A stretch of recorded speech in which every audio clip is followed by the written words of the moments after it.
मंगल यानी मार्स एक ऐसा प्लेनेट है जो हमेशा सुर्खियों में बना रहता है। कभी वहां पर पानी की खोज को लेकर और कभी वहां जीवन को लेकर। आजकल मार्स अजीब अजीब आवाजों को लेकर सुर्खियों में है। ये आवाजें किसकी हैं और कहां से आ रही हैं, वैज्ञानिक रिसर्च में लगे हैं। क्या है मामला, देखते हैं पूरी रिपोर्ट। पिछले दिनों मार्स पर डकार की आवाज सुनकर वैज्ञानिक हैरान रह गए हैं, क्योंकि इससे पहले मार्स पर ऐसी विचित्र आवाज रिकॉर्ड नहीं की गई। मार्स पर जीवन की खोज में लगे वैज्ञानिकों को अब यकीन हो गया है कि वहां लाइफ होना तय है। उधर ऐसी विचित्र आवाजों के सबूत नासा का मार्स क्यूरियोसिटी रोवर जुटा रहा है और इसके डेटा की जांच के साथ ऐसी आवाजों और इसके सोर्स का पता लगाया जा रहा है कि आखिर ये आवाजें कहां से आ रही हैं।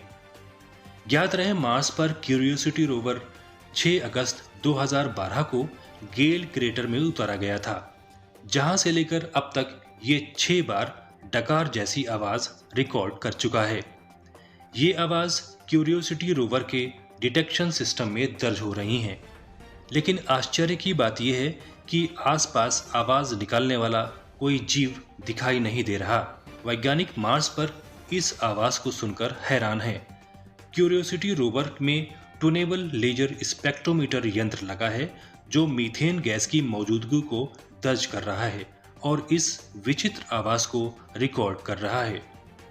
कैलिफोर्निया इंस्टीट्यूट ऑफ टेक्नोलॉजी यानी CIT के वैज्ञानिकों के अनुसार ये मीथेन गैस के बुलबुलों की आवाज हो सकती है, लेकिन इसका स्रोत क्या है पता नहीं लगाया जा सका। इसकी व्याख्या के लिए वहां के वैज्ञानिकों ने एक मॉडल बनाया है जिसमें उन्होंने ये समझाने की कोशिश की है कि मीथेन गैस के पार्टिकल्स अलग होते हैं तो वे अलग अलग पैकेट्स का फॉर्मेशन करते हैं। ज्यादा जानकारी के लिए वैज्ञानिक मार्स पर हवा की गति और दिशा की स्टडी कर रहे हैं, साथ ही आवाज के आने की संभावित दूरी का पता लगा रहे हैं। वैज्ञानिकों को गेल क्रेटर के दक्षिणी पश्चिमी और उत्तर पश्चिमी इलाके में मीथेन की सक्रिय उत्सर्जन के डेटा मिले हैं। हो सकता है कि यहीं से किसी एलियन की डकार पैदा हो रही हो।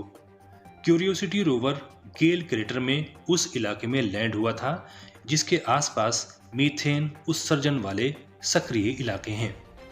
वैज्ञानिकों के लिए मंगल ग्रह पर मीथेन गैस की मौजूदगी काफी हैरान करने वाली है, क्योंकि धरती पर मीथेन गैस का उत्सर्जन जैविक प्रक्रिया से होता है, यानी इंसान, जानवर और माइक्रोब्स इस गैस का उत्सर्जन करते हैं। इसलिए मार्स